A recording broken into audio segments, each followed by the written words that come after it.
Well, you might not want to tell the story, but it is close to Christmas. Can you tell your Santa Claus story? Oh, yeah.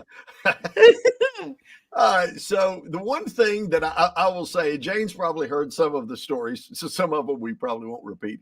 But some of the stories are kind of funny at Christmas. So I go in October, and now we're going to Christmas Day. And I am in my heart kind of devastated. I mean, this is the first time I have not been on Christmas morning with my children since they were born. And on this Christmas morning, I'm going to be sitting in federal prison.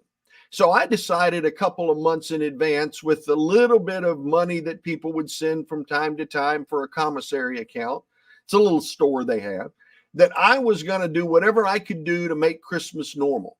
So I started buying little gifts. It might be a package of ramen noodles or a can of tuna or a pen or socks or whatever. I mean, just little stuff from the commissary. And there were 48 units or 48 cells, 48 people in the unit where we were incarcerated.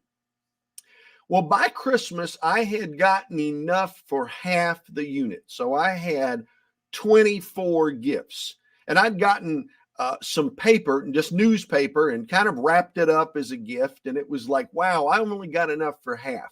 So the half that I was in, I decided on Christmas night, early Christmas morning at 3 a.m. when everybody's laying in bed, snoring away and other bodily functions that you could hear, I would steal out of bed, get my 24 gifts, and put those gifts on the little desk for all of the people on my side. And it said, "From Santa."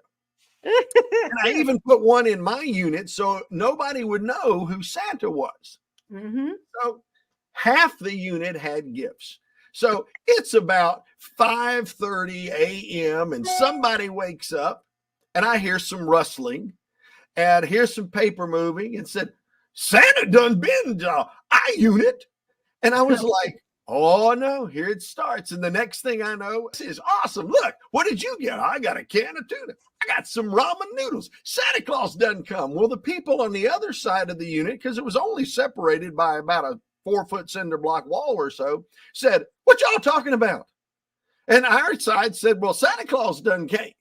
And the people on the other side, "What you talking about?" And they held up their gifts because Santa Claus came.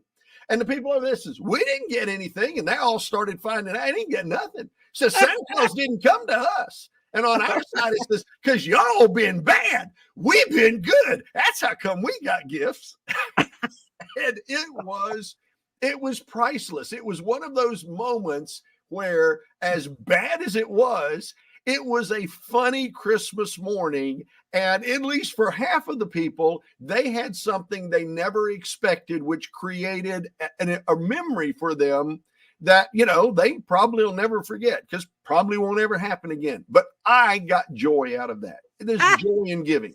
Did you fess up Santa, or did you keep it under wraps? Well, I tried to keep it under wraps. A few people started suspecting, and I think my roommate, his name was Buck. I'm Chuck. We were Buck and Chuck. He might have outed me after a while, but I tried to keep it kind of down low because I didn't want the other 24 people to beat up on me.